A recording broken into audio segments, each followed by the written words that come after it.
ముందుగా కూడి వచ్చిన మీ అందరికీ ప్రభు అయిన యేసుక్రీస్తు వారి పేరిట వందనాలు తెలియజేసుకుంటున్నాను. ఈరోజు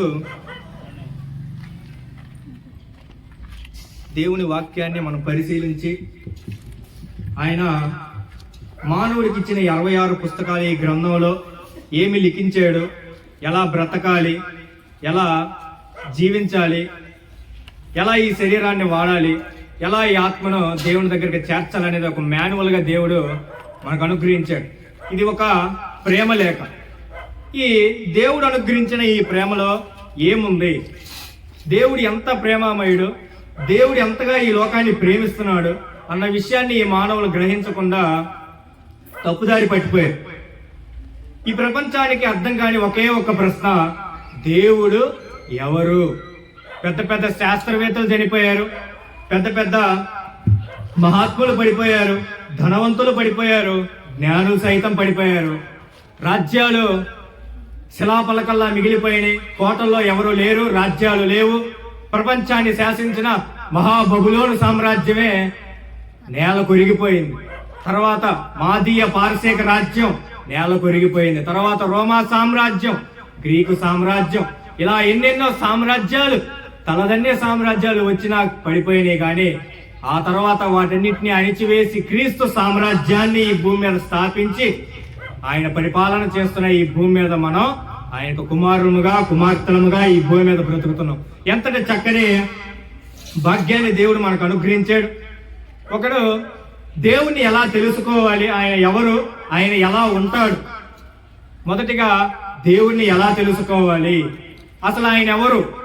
ఆయన ఎవరంటే మోషేతో నిర్గమాకాండంలో చెబుతున్నాడు, నేను ఉన్నవాడును అనువాడనై ఉన్నాను. అంటే నేను ఉన్నాను, అనువాడనై ఉన్నాను, నేను ఉంటా, నాకు మరణము లేదు, చావు లేదు. ఆల్ఫయు నేనే, ఒమేగయు నేనే, ఆదియు అంతమును నేనే. అంటే నాకు సమయానికి అవతల ఉంటాడు ఆయన, సమయములో ఉండడు. అంటే కాలానికి మధ్యవర్తిగా తన కుమారుని నియమించి కాలానికి అవతల ఆయన ఉంటున్నాడు.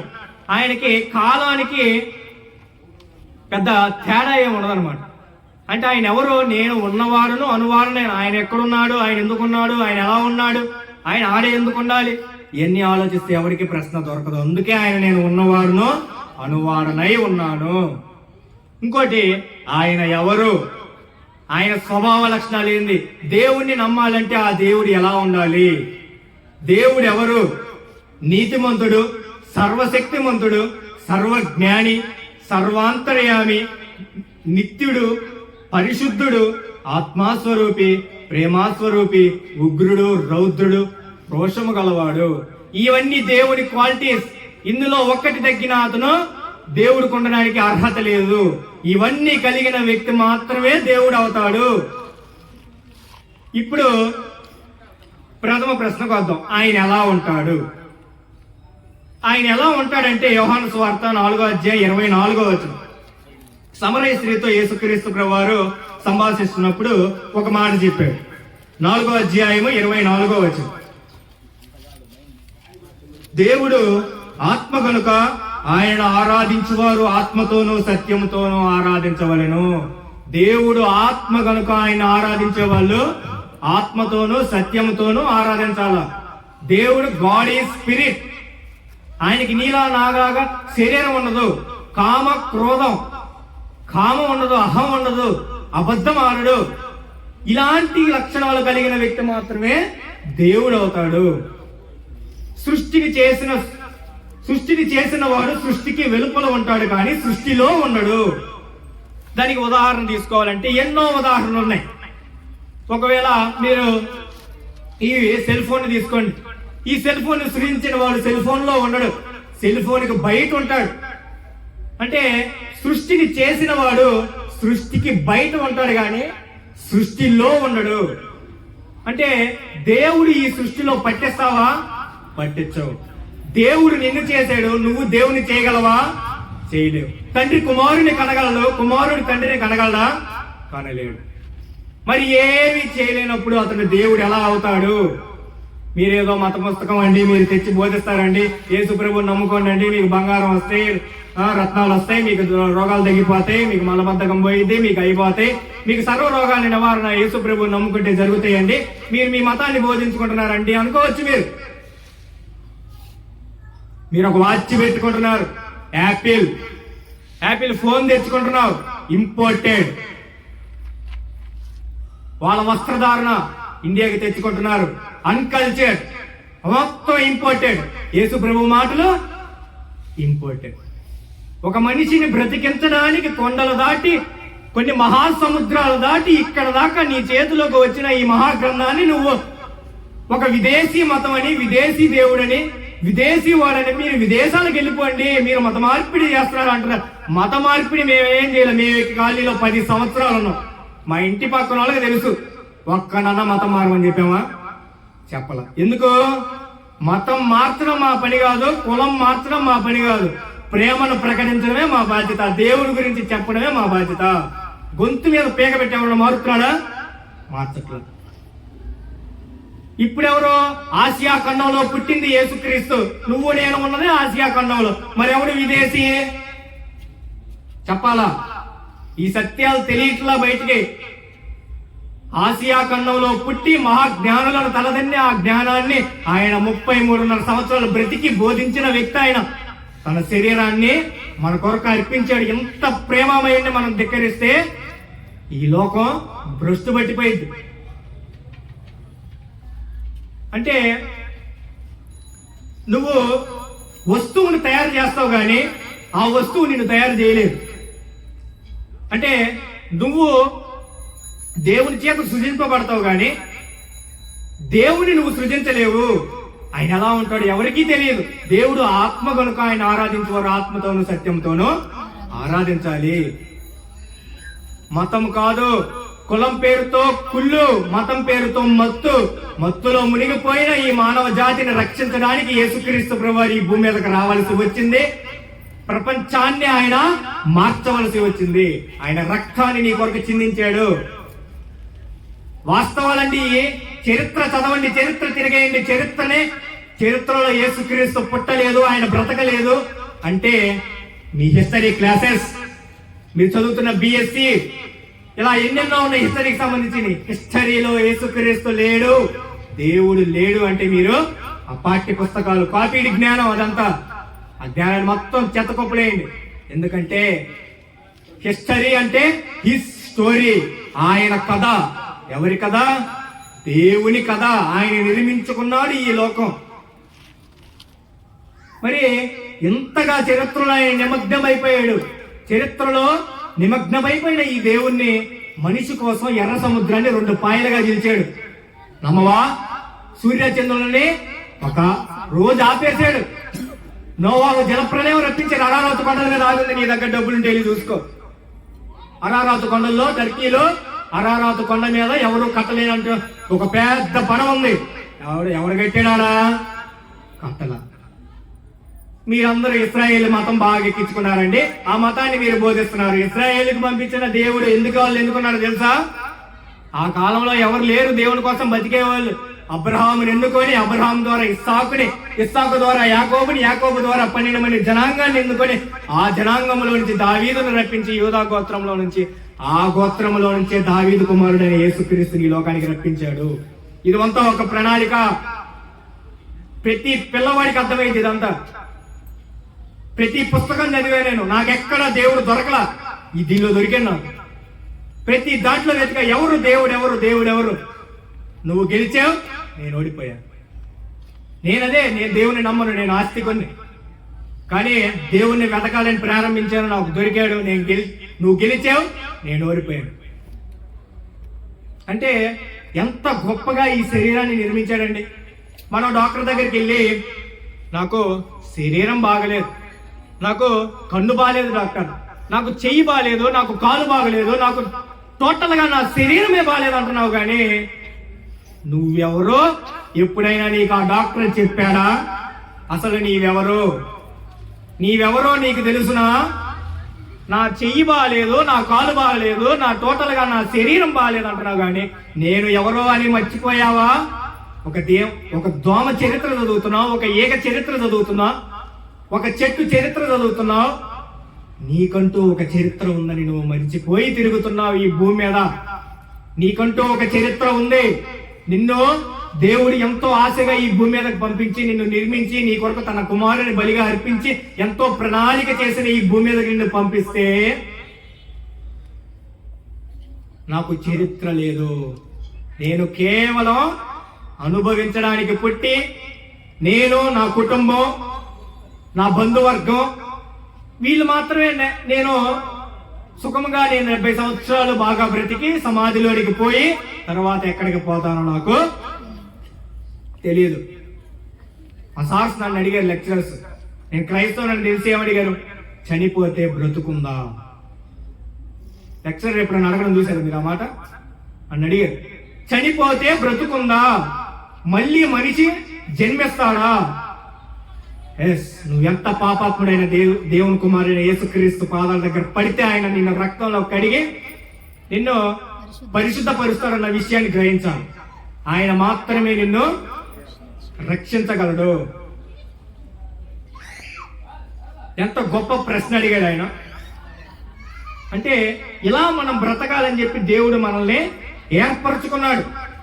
ఏర్పరచబడిన వంశములో యాజకులనై ఉన్నారు మీరు. ఎలా సృజించాడు ఈ సృష్టిని? ఇర్మియా గ్రంథం 12వ అధ్యాయం 12వ వచనం 13వ వచనం. ఇర్మియా రాసిన గ్రంథం 12వ అధ్యాయము 12, 13 వచనం.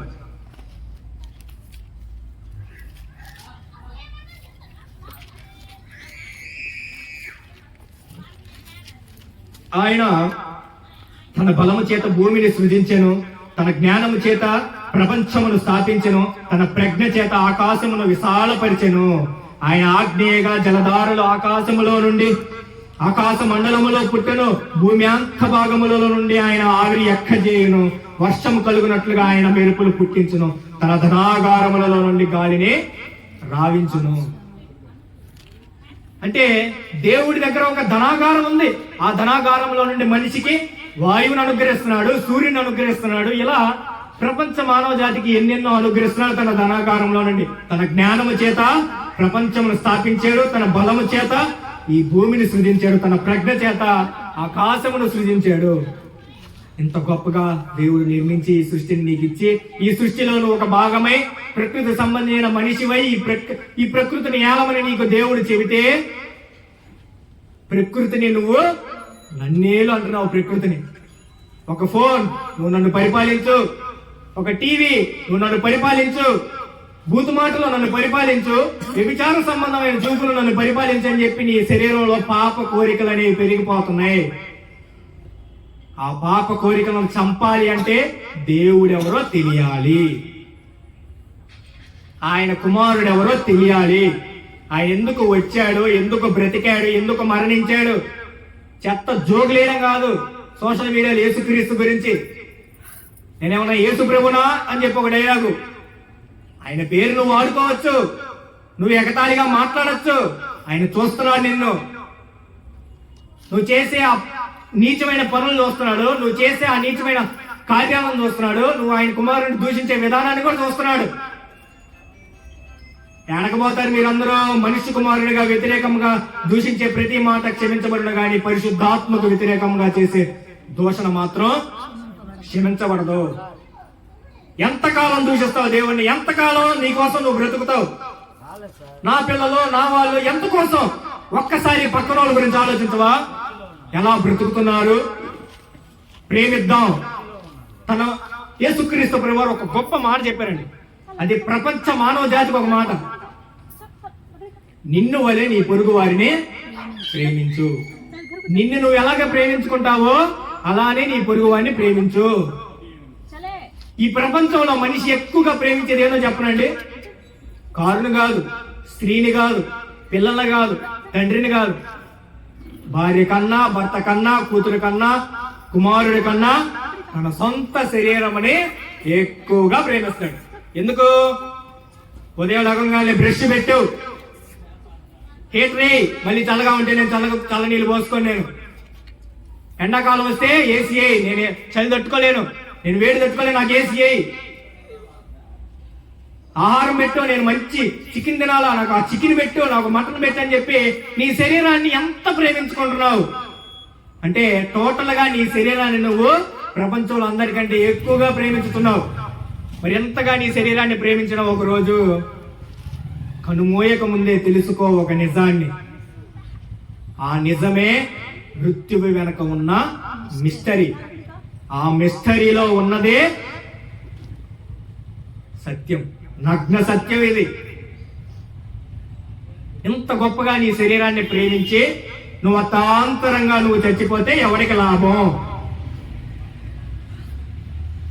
ఇన్ని ప్రశ్నలు చాలా ఉన్నాయి ఈ లోకంలో. నిన్ను డిస్ట్రాక్ట్ చేయడానికి, నిన్ను శోధించడానికి, నిన్ను దేవుని దగ్గర నుంచి తీసుకువేయడానికి ఎన్నో వస్తువులు మనిషి తయారు చేసుకుంటున్నాడు. క్రికెట్ అని, ఫుట్బాల్ అని, ఫోన్ అని, ఏదని రకరకాలుగా సృజించుకొని దేవుణ్ణి మర్చిపోయి తిరుగుతున్న ఈ నీచమైన మానవ జాతిని దేవుడు ప్రేమించి మమ్మల్ని కరుణించి ఈ విధంగా మమ్మల్ని ఈ స్థితిలో నిలబెట్టాడు.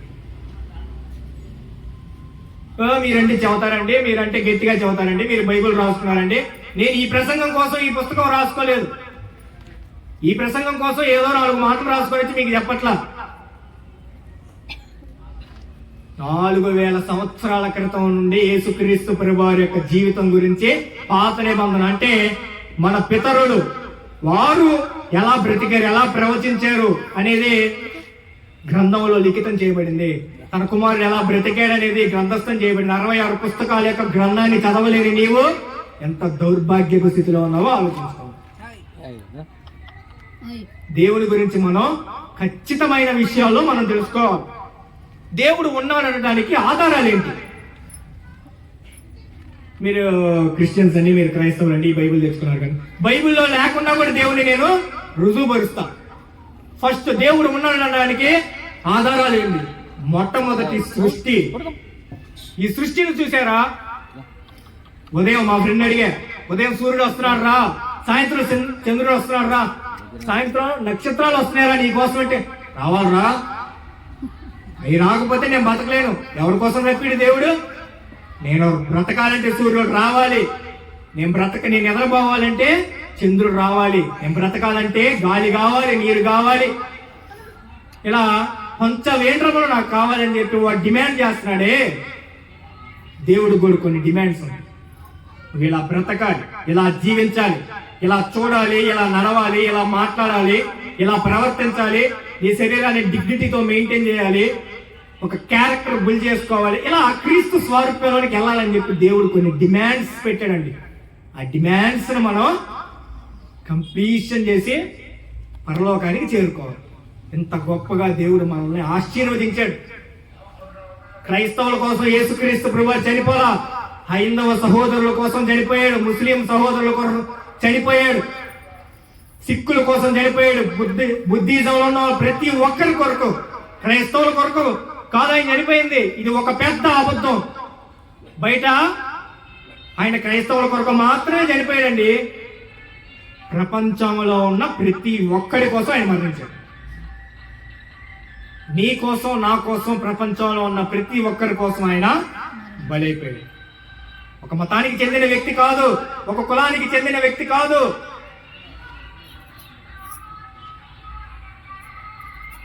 ఆయన నేను మార్గమును, నేను సత్యమును, నేను జీవమును. నేను కూడా ఒక మార్గాన్ని అన్నాడా? నేను కూడా ఒక మార్గాన్ని అన్నాడా? అల్లా. మీరు క్రిస్టియన్స్ అండి, మీరు నేరో మైండెడ్ అండి, మీరు చాలా సంకుచితమైన వేలో ఉంటారండి, మాది మాత్రం కరెక్ట్ అంటారండి. ఇద్దరు భార్య భర్తలు ఉన్నారు, పెళ్లి చేసుకున్నారు, నువ్వు కూడా నా భార్యవే అంటే భార్య నా మాట అంటాడా? అంటే నువ్వు కూడా నాకు భార్యవే అంటే ఎంతమంది భార్యలు ఉన్నారు? ఆ మాట నువ్వు అనలేనప్పుడు నేనే మార్గమును, the way, the truth, the life, I am the resurrection, I am the life. నా ద్వారానే జీవమును, నా ద్వారానే మరణమును. నన్ను విశ్వసించిన వాడు మరణములో నుండి లెగుస్తాడు. ఈ ప్రపంచానికి పట్టిన తుప్పు వదలాలంటే దేవుని వాక్యం ద్వారా కడగాలి. ఏదైనా అనుకోండి, ఎనీథింగ్, మమ్మల్ని కొట్టినా మీకు క్షమిస్తాం. అన్నీ తెలుసుకొని ఈ గ్రంథాన్ని దగ్గరకు వచ్చాం. సినిమా పాటలతో రాజీవ్ కాలనీ మురిసిపోయింది. ఇప్పుడు ఆ తుప్పు వదలగొట్టాలంటే దేవుడి వాక్యాన్ని సరైన రీతిలో నేర్పించాలి. దేవుని పాటలు వినాలి, దేవుని గురించి తెలుసుకోవాలి. నువ్వు చస్తే ఎక్కడికి పోతావు నీకు తెలియదు. ఫ్రెండ్కి ఒకటే చెప్పాను, నువ్వు చచ్చిపోయి కళ్ళు ఎక్కడ తెరుస్తావు అనేది ముఖ్యం రా. నువ్వెవరమైనా, నీదే కులమైనా, నీదే మతమైనా, నువ్వు కళ్ళు మూసి కళ్ళు తెరిస్తే ఎక్కడుంటావు, ఎవరు కనపడతారు నీ కళ్ళకి. ఆషామాషి మాటలు కాదు. గొర్రెలం కాదు మేము. క్రైస్తవులు గొర్రెలండి. క్రైస్తవులు గొర్రెలు కాదు. క్రైస్తవుడు దేవుని కొరకు బ్రతికేవాడు, ఈ లోకాసలను జయించేవాడు. ఇది క్రైస్తవత్వం అంటే. సెల్ ఫోన్లో చూసే క్రైస్తవం కాదు, యూట్యూబ్లో చూసే క్రైస్తవం కాదు. ఇది క్రైస్తవుడు అని పేరు చెప్పుకుంటా నువ్వు క్రీస్తు కొరకు బ్రతుకుతున్నావా లేదా అనేదే ప్రాముఖ్యం.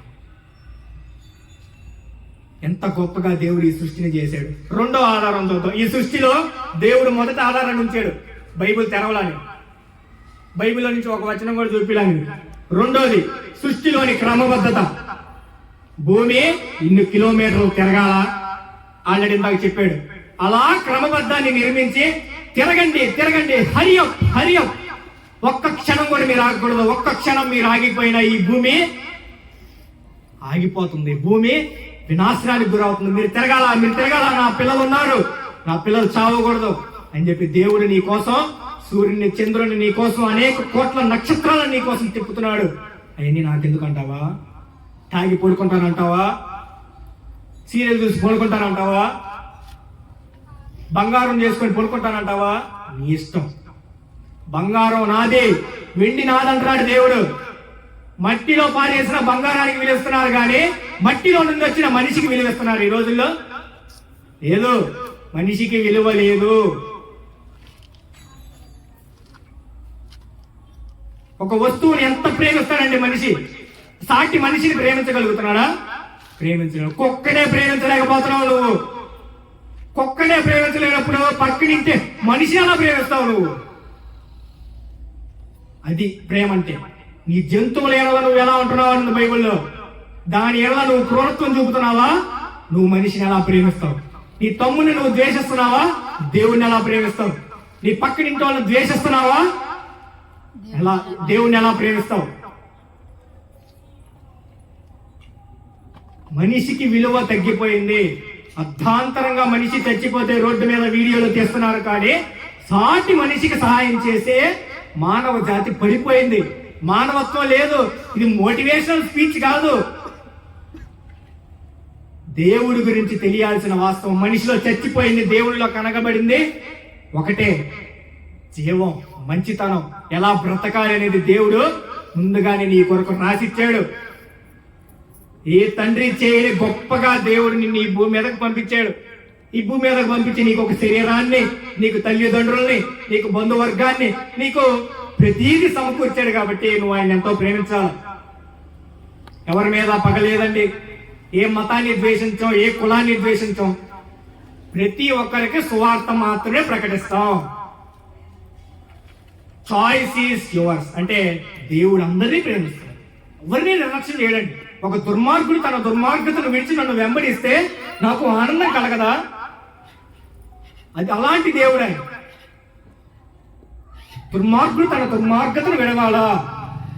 నీతిమంతుడు ఒక పాపం చేస్తే నరకానికి పోతాడు, అనీతిమంతుడు నీతిమంతుడిగా మారితే పరలోకానికి పోతాడు. ఇది దేవుడి రూల్. ప్రతి ఒక్కరిని ప్రేమిస్తాడు. ఇలా మానవ జాతిని ప్రేమిస్తున్నాడు ఆయన. ఎంత గొప్పగా ప్రేమిస్తున్నాడు. ఈ ప్రేమ తెలియాలి. ఎంత ఉంది ఆయన ప్రేమ? ఎంతో ఉంది, సో మచ్. ఎంతో ప్రేమించిన ఆయన. ఎంత ప్రేమించాడు, ఎంతో ప్రేమించాడు నిన్ను. అన్ని నీ కాళ్ళ దగ్గరికి తెస్తున్నాడు. నువ్వు కారు కొనుక్కుంటున్నావు, ఏరోప్లేన్లో తిరుగుతున్నావు. ఎక్కడది? మట్టి నుండి వచ్చింది. నువ్వు తయారు చేసుకున్న ఒక చిప్లో నువ్వు ఎంత మెమరీ స్టోర్ చేయగలుగుతున్నావు అంటే నీ మహాజ్ఞానం. నీ మహాజ్ఞానం వెనుక ఒక అంతులేని ఒక నిర్మాణం, అంతులేని ఒక శక్తి ఉన్నదని చెప్పి నువ్వు ఎప్పుడైనా గ్రహించావా? పరలోకం నరకం అండి, అదే ఒక కట్టు కదండి, మీరు మనుషులు భయపెడుతున్నారండి. కాదు, నీ తల్లి నేను ప్రేమిస్తుందని చెప్పి ఏ ఈక్వేషన్తో నువ్వు ప్రూవ్ చేస్తావు? ఏ క్యాలిక్యులేషన్ నువ్వు చేస్తావు? దేవుడికి నిన్ను పరలోకం ఉంది, నరకం ఉందని చెప్పి ఏ క్యాలిక్యులేషన్ చేస్తావు నువ్వు? ఐన్స్టైన్ థియరీ చేస్తావా? న్యూటన్ థియరీ పెడతావా? కార్ల్ మార్క్స్ పెడతావా? చార్లెస్ డార్విన్ పెడతావా? ఏ థియరీ పెట్టి నువ్వు పరిశీలిస్తావు? కోతి నుండి మనిషి వచ్చాడండి, ఎదుగుతున్నప్పుడు తోక రాలిపోయిందని అన్నాడు. మనిషి కోతి నుండి రాలా, మనిషి నుండి వచ్చాడు, మనిషి మట్టి నుండి వచ్చాడు. నువ్వు కోతివి కాదు. నిన్ను మనిషిరా అంటుంటే నేను కోత అంటున్నావు నువ్వు నరపుత్రుడు రా అంటుంటే నేను చింపాంజీ పుత్రుడు రా అంటున్నావు నువ్వు. ఎక్కడైనా ఉంటుందా ఈ విచిత్రం? చరిత్ర తెలియాలా, సైన్స్ తెలియాలా, ప్రతి ఒక్కటి తెలియాలా. మానవ జాతికి పుడుతున్న మనం ఈ భూమి మీద దేవుడు అనుగ్రహించిన ఈ చరిత్రను తెలియాలా. పోనీ ఈ ప్రపంచాన్ని పరిపాలించిన మహా సామ్రాజ్యం ఏదో తెలుసా? బబులోను సామ్రాజ్యం, తర్వాత మాదీయ సామ్రాజ్యం, పారసీక సామ్రాజ్యం, గ్రీకు సామ్రాజ్యం. అలెగ్జాండర్ గురించి పాటలు రాస్తున్నావు, గ్రీకు వీరుడని. ఆ గ్రీకు వీరుడు ఎవరో తెలుసా? Alexander the great. Alexander the great ఎందుకన్నా తెలుసా? ప్రతి రాజ్యాన్ని జయించాడు. కానీ 2 చేతులు సమాధిలో పెడుతున్నప్పుడు తన చేతులు బయట పెట్టేసి సమాధి చేపట్టాడు. ఎందుకు? నేను ఏమి తీసుకెళ్ళకపోయా, ఎన్ని రాజ్యాలు జయించినా ఒక రాజ్యం కూడా, ఆఖరికి నా శరీరాన్నే నేను తీసుకెళ్ళిపోయా. అదే కట్టె మిగిల్చిన కన్నీటి గాథ. కట్టె, ఈ శరీరం, ఈ కట్టెకి ఎన్ని పోషణ పదార్థాలు అందిస్తున్నాం. ఈ కట్టెకి ఏసీ కావాలి, ఈ కట్టెకి కారు కావాలి, ఈ కట్టెకి అన్ని కావాలా. ఈ కట్టెకి దేవుడు మాత్రం వద్దు. కట్టె మిగిలిచింది కన్నీటి కాదా. నేను చచ్చిపోయానండి, సపోజ్ ఇక్కడ చచ్చిపోతే నన్ను ఇక్కడ పండేస్తానండి.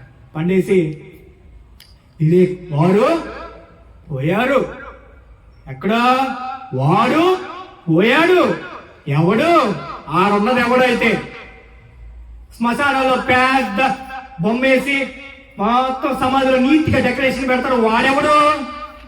వాడు నువ్వు కాదు. అంటే ప్రపంచం నిన్ను మాయ చేసి మోసం చేసింది. ప్రియ సహోదరులారా, సహోదరులారా, ప్రపంచం నిన్ను మోసం చేసింది. వాడెవడో తెలియదంట. వాడు పోయాడు, ఎడకపోయాడు, డెస్టినేషన్ చేరుకున్నాడు. వాడు పోయాడు, ఒక చోటకు పోయాడు. It's the beginning. స్టార్ట్ అయింది అంతులేని ప్రయాణం. 500 కోట్లు పెట్టి నాసా స్పేస్ సూట్ తయారు చేసి అంతరిక్షానికి పంపుతుంది. నువ్వు చస్తే స్పేస్ సూట్ కూడా అక్కడ విత్ ఇన్ సెకండ్ లో వెళ్ళిపోతావు. క్షణంలోనే పాతాళానికి దిగిపోతావు. నువ్వు దేవుడు చూసుకుంటాడు ఆ ఏర్పాట్లు. నీకు ఎన్ని అవసరాలు ఆయన. అంటే వాడు పోయాడు. ఎక్కడికి పోయాడు? దానిలో ఉన్న ఆత్మ పోయింది, ఆత్మ వెళ్ళిపోయింది. అంటే ప్రపంచం నిన్ను మాయ చేసి మోసం చేసి నిన్ను దేవుడు ఎవరో చెప్పక, ఆయన ఎవరో తెలియక, ఆయన ఎవరో గుర్తు రాక నువ్వు చచ్చిపోయి 6 అడుగుల పెట్టిలో అమాంతున పడిపోతున్నావు. ఏం మిగిల్చింది నీ కట్టె? Saddam Hussein, bin Laden, twin towers అమెరికాలో 2 ఎక్కడ కూలిస్తే ఆ టవర్స్ పడతాయో వాడు కనుక్కున్నాడు. 4 సంవత్సరాలు చేశాడు వాడు ప్లానింగ్. 4 సంవత్సరాలు చేశాడు బిన్ లాడెన్. మధ్యలో కూలిస్తే కూలిపోతాయి. ఎక్కడ పుట్టింది ఆ కట్టెలో ఆలోచన? ఇక్కడ పుట్టింది. ఇక్కడ పుట్టిన ఈ ఆలోచన ఎడదా తీసుకెళ్ళింది. కొన్ని వేల మందిని చచ్చిపోయేలా చేసింది బిన్ లాడెన్. వాడిని 13 సంవత్సరాలు కనిపెట్టలేకపోయారు. దొరకంగానే చంపేసి ప్రయోజనం ఏముంది? 13 సంవత్సరాలు కనిపెట్టిన వాడిని ఒక క్షణంలో చంపేశారు. సద్దాం హుసేన్ బంకర్లో దాంకున్నాడు. వాడు ధనవంతుడు. అంత ధనవంతుడు బంకర్లో 6 అడుగుల ప్లేస్ లో దాంకున్నాడు. అంటే మనిషికి అర్థం అవుతుంది, నేను చచ్చిపోతుంటే ఇవన్నీ నన్ను రక్షించవు. బంగారం రక్షించదు, కారు రక్షించదు, ఏది నన్ను రక్షించదు. దేవుడు మాత్రం రక్షించగలడు. 9 ఉన్నారు చరిత్రలో మనం చదువుకుంటే. ఈ ప్రపంచాన్ని శాసించిన హిట్లర్ ఉన్నాడు. వాడి కాలంలో బతుకుంటే ఏం చేసేవాడు? ఓచ కోత కోసేవాడు. ఇలా అనేక మందిని చంపి వాడు ఆడపోయాడు, డెస్టినేషన్ చేరుకున్నాడు. వాడు పోయాడు. ఒక్క వచనం చెప్పించుకొని ముగింపు చేసుకున్నామండి. మూడోది మానవుడు ఆధారం, నీ శరీరం ఆధారం. ఇందాక మనం చెప్పుకున్నాం. నాలుగో విషయం యేసుక్రీస్తు ఆధారం. యేసుక్రీస్తులో బ్రతికిన వ్యక్తి భూమి మీద ఒక్కడో లేడు. పాపం లేకుండా బ్రతికిన ఒక్క వ్యక్తి లేడు. ఎలా చెబుతున్నారంటే ఆయన పాపం లేకుండా బ్రతికాడని చెప్పి? చరిత్ర చెబుతుంది, చదువు. నీ కళ్ళ ముందున్న 66 పుస్తకాల గ్రంథం తెరిచి చదువు. మత పుస్తకం కాదు, కుల పుస్తకం కాదు, అంబేద్కర్ స్థాపించిన పుస్తకం కాదు. ఒక నగ్న సత్యాన్ని దాచిపెట్టాడు బైబిల్ గ్రంథంలో. యేసుక్రీస్తు పావనుడు, పాపం లేకుండా బ్రతికిన వ్యక్తి. నా యందు పాపం ఉన్నదని మీలో ఎవరు స్థాపిస్తారని అడిగాడు ఈ భూమి మీద. ఇంకా సమాధానం చెప్పలేదు, ఎందుకంటే ఆయన పాపం లేదు కాబట్టి. నాలో పాపం ఉందని మీలో ఎవరు స్థాపిస్తారని అడిగాడు. లేదు, సమాధానం లేదు ఈ ప్రపంచానికి. ఐదోది బైబిలే ఆధారం. ఎందుకు? మానవుడు ఎలా పుట్టాడో, మానవుడు ఎక్కడ పుట్టాడో, ఎలా పుట్టాడో ఏ గ్రంథం చెప్పలా. బైబిల్ గ్రంథం నీకు స్పష్టంగా చెప్పింది. నువ్వు మట్టి నుంచి వచ్చావు, నువ్వు చస్తే ఎక్కడికి పోతావు, నువ్వు ఎవరిని ఎలా ప్రేమించాలి, ఎలా బ్రతకాలి, నీకు ఒక మాన్యువల్ ఇచ్చాడు దేవుడు. నీ నాలుకని ఎలా వాడాలి, ఒక మాట అంటే వెనక రాదని నీకు తెలుసు. నాలుక సర్ప విషం కన్నా డేంజర్. నీ నాలుక చిచ్చు పెట్టగలదు. అడవికి మంట, చిన్న మంట అడవిని తగలబెట్టేసింది. నీ నాలుక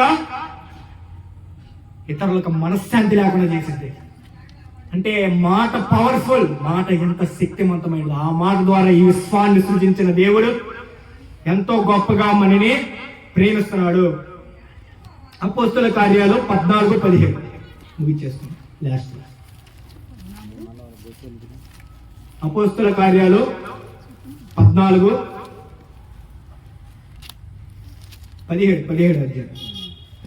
24. జగత్తును అందరి సమస్తమును నిర్మించిన దేవుడు తానే ఆకాశమునకును భూమికి ప్రభువై ఉన్నందున హస్తకృతములైన ఆలయములో నివసింపడు. ఆయన అందరికి జీవమును ఊపిరిని సమస్తమును దయచేయవాడు కనుక తనకు ఏదైనా కొదువు ఉన్నట్లు మనుషుల చేతులతో సేవించబడేవాడు కాడు. మరియు యావత్ భూమి మీద కాపురం ఉన్నట్టుకు ఆయన ఒకరి నుండి ప్రతి జాతి మనుషులను సృష్టించి, వారు ఒకవేళ దేవునిని తరువులాడి కనుగొందురేమో అని తను వెతకు నిమిత్తం నిర్ణయ కాలములను వారి నివాస స్థలం యొక్క పొలిమేరలను ఏర్పరిచిన ఆయన మనలో ఎవరికి దూరముగా ఉండేవాడు కాదు. యావత్ భూమి మీద ఉన్న ప్రతి మానవ జాతిని సృజించాడు. నీ చేతులతో సేవించబడ ఆయన ఆత్మతో ఆరాధించాల. ఎక్కడ బంధిస్తావు దేవుణ్ణి? గేట్లేసి బంధిస్తావా? ఆకాశం నా సింహాసనం, భూమి నా పాదపీఠం అన్నాడు. ఏది మరి? కట్టి ఇప్పుడు కట్టు. దేవుడికి మందిరం కట్టాలంటే ఇప్పుడు కట్టు నువ్వు మందిరం. ఆకాశం నా సింహాసనం, భూమి నా పాదపీఠం అన్నాడు. ఇప్పుడు కట్టు నువ్వు మందిరం. కట్టలేవు, ఎందుకంటే ఆయన అనంతుడు కాబట్టి. ఆయన మన అధిగమించలేని శక్తి కలిగిన దేవుడు కనుక మనల్ని ఆయన ఎంతో ప్రేమించాడు కాబట్టి, ఆయన కొరకు బ్రతకాలి కాబట్టి ఈ గ్రంథాన్ని మన చేతులకు ఇచ్చాడు.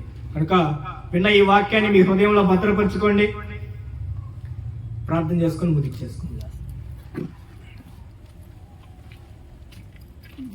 ప్రార్థన చేసుకున్నాం. ఇంతసేపు వాక్యాన్ని శ్రద్ధతో విని మరి స్వీకరించిన మీ అందరికీ కూడా మన ప్రభువైన యేసుక్రీస్తు వారి నామములో వందనాలు తెలియజేస్తున్నాను. ప్రతి ఒక్కరు కూడా సృష్టికర్త గురించి ఆలోచించి మన జీవిత కాలంలో ఆయన్ని తెలుసుకొని ఆయన కుమారుడి దగ్గర పాపక్షమాపణ తీసుకొని మన ఈ లోకంలో బ్రతికి దేవుడు పిలిచిన వెంటనే ఆయన దగ్గరికి వెళ్ళే ప్రజలమై మనం ఉండాలని కూడి వచ్చిన మీ అందరినీ కూడా మరి పెట్టుకుంటున్నాను. కనుక మన తండ్రి అయిన దేవుడికి మనం ప్రార్థన చేద్దాం. మనందరి గురించి ప్రార్థన. పరమందు ఆశీనుడైన మా ప్రియ పరలోకపు తండ్రి, సర్వోన్నతుడా, మహోన్నతుడా, మీ ఘనమైన నామానికి కృతజ్ఞతాస్తుతులు స్తోత్రములు తండ్రి. ప్రేమ గల వ్యక్తివి, ప్రేమ ఉన్న వ్యక్తివి, కృప కలిగిన వ్యక్తివి తండ్రి. మానవ జాతిని ప్రేమించి మా కొరకు నిర్దోషి అని మీ కుమారుణ్ణి బలియాగం చేసినందుకు మీ కృతజ్ఞతాస్తుతులు స్తోత్రములు. మీ అనలేని ప్రేమకు నాయన కృతజ్ఞతలు తండ్రి. ఇదిగో మా కాలనీ వాసుల్ని, మమ్మల్ని నా తండ్రి మీరు ప్రేమించి ఏర్పాటు చేసిన ఈ కార్యక్రమం విషయంలో మీ నామానికి ఘనత తెచ్చుకున్నందుకు మీ కృతజ్ఞతాస్తుతులు స్తోత్రములు. కూడి వచ్చిన ప్రతి బిడ్డను కూడా మీరు ఆశీర్వదించమని దీవించమని వేడుకొంటున్నాం. కూడి వచ్చిన ప్రతి బిడ్డను నా తండ్రి వారికి ఉన్న సమస్యల విషయంలో, రోగాల విషయంలో, ఆర్థిక పరిస్థితుల విషయంలో మీ బిడ్డలను ఆదరించండి, ఆశీర్వదించండి, కనికరించండి, కాపాడమని ప్రాధేయపడుతున్నాం. వారు ఎందు నిమిత్తమై ఇక్కడికి వచ్చారు ప్రభువా, వారి ఆత్మను తృప్తిపరిచి వీళ్ళకి మంచి జీవితాలను దయచేసి రానున్న దినాల్లో మంచి క్రైస్తవులుగా, మీ కుమారులుగా అభివృద్ధి పొందడానికి, మీ కుమార్తెలుగా అభివృద్ధి పొందడానికి మీ కృప, మీ కటాక్షం దయచేయమని దూర ప్రాంతం నుంచి వచ్చిన సహోదరిమణుల్ని, సహోదరుల్ని మీరు ఆశీర్వదించి ఆ ప్రభువా బిడ్డలు మళ్ళా క్షేమకరంగా ఇల్లు చేరుకోవడానికి మీ కృప అనుగ్రహించుకొని ప్రాధాన్యపడుతున్నాం. ఆ తండ్రి, ఇదిగో ఈ కార్యక్రమం విషయంలో ఏర్పాటు చేసిన భోజన పదార్థాల విషయమై మీ కృతజ్ఞతలు. ప్రతి ఒక్క బిడ్డకు సమృద్ధిగా నా తండ్రి మీ ఆహారాన్ని దయచేసినందుకు మీ కృతజ్ఞతలు తెలియజేస్తున్నాం.